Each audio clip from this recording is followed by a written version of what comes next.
안녕하십니까. 코로나19 예방접종 대응 추진단 예방접종관리반장입니다. 12월 9일 정례 브리핑을 시작하겠습니다. 금일 중앙재난안전대책본부에서는 동절기 집중접종기간 연장, 청소년 동절기 추가 접종, 실내 마스크 착용 의무 조정 방안에 대한 논의가 있었습니다.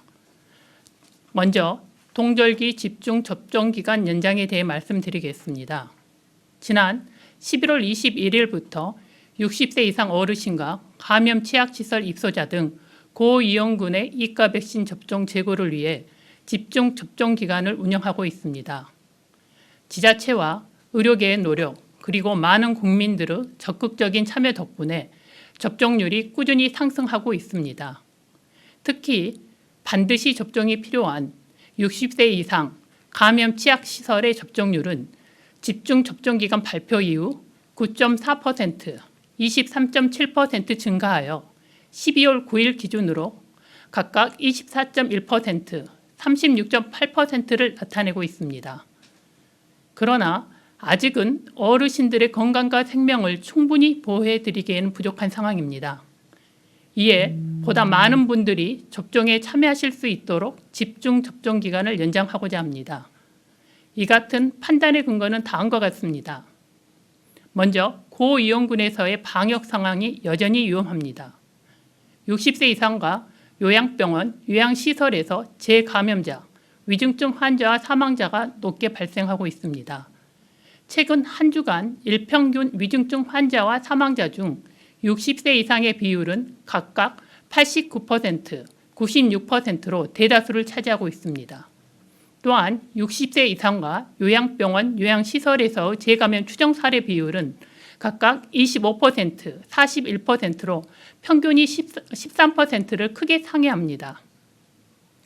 고위험군은 재감염 예방을 위해서라도 반드시 이과 백신 접종이 필요합니다. 실제 접종 사례에 기반한 접종 효과도 확인되고 있습니다. 최근 미국 CDC에서 발표한 이과 백신 접종 효과 분석에 따르면 이과 백신을 추가 접종한 그룹은 기존 백신만 접종한 그룹보다 감염 예방 효과가 최대 56% 높게 나타났습니다. 이과 백신 추가 접종은 코로나19로부터 본인과 가족 그리고 지역사회를 지킬 수 있는 가장 효과적인 방법입니다. 아직까지 접종하지 않으신 분들은 접종에 꼭 참여해 주시기를 부탁드립니다.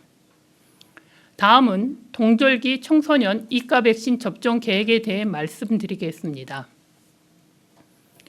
겨울철 재유행이 지속되고 있고 인플루엔자 등 다양한 호흡기 질환 유행 가능성이 높은 만큼 특히 면역 저하, 기저질환 등이 있는 고위험군 청소년의 경우에는 접종이 반드시 필요합니다.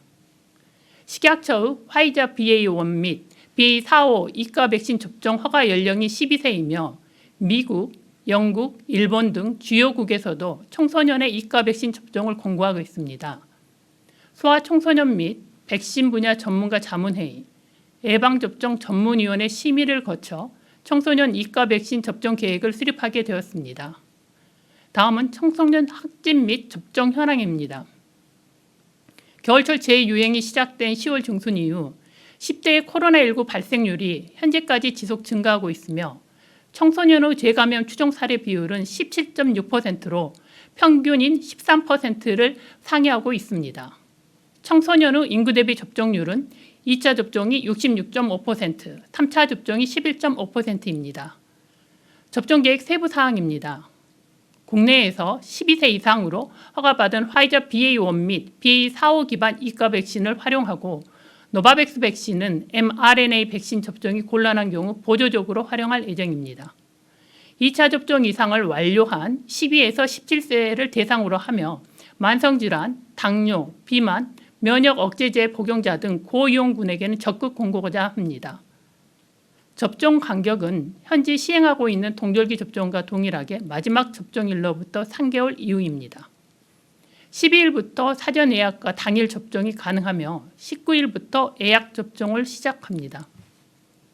청소년은 오미크론 변이주에 3 내지 5배 더 쉽게 걸리고 두 번째 감염 위험이 성인보다 1.8배 높으므로 면역 저하자 및 기저질환자 등 고위험군은 이과 백신 접종에 적극 참여해 주시기를 부탁드립니다. 마지막으로 실내 마스크 착용 의무 조정 방향에 대해 말씀드리겠습니다. 금일 중대본에서는 향후 실내 마스크 착용 의무를 공고로 전환하여 자율적으로 착용하되 일부 필수 시설의 경우 착용 의무를 유지하는 방향으로 조정해 나가기로 하고 이를 위한 추진 방안을 논의하였습니다. 조정의 시점은 코로나19 환자 및 위중증 사망자 추세와 방역 대응 역량 등을 고려하는 것이 필요할 것으로 논의되었으며 지표의 수준을 개별적으로 설정하는 것보다는 위험 수준을 종합적으로 판단할 수 있는 방안을 강구하기로 하였습니다. 이러한 기본적인 방향 하에 다음 주에 있을 전문가 공개 토론회 및 국가감염병 위기 대응 자문위원회 등 의견 수렴 과정을 거쳐 조정 방안을 구체화할 예정이며 최종 확정된 의무 조정 로드맵은 연내 중대본 논의를 거쳐 발표하기로 하였습니다.